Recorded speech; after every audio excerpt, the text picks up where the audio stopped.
Buti na lang pinahiram tayo ni Lolo ng ilaw. Kung hindi, mahihirapan sana tayong maghanap ng gagamba. Oo nga, munti ko pa nga matapakan yung tae ng kalabaw eh. Baka naman natapakan mo na, Noah.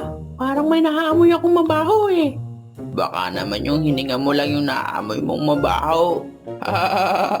Hay, umanat na naman si Unggoy. Maghanap na nga lang tayo ng gagamba.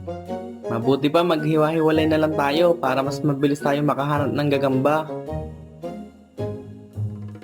Alam mo ba, paring Noah, napanaginipan kita kagabi. Oh, talaga ba?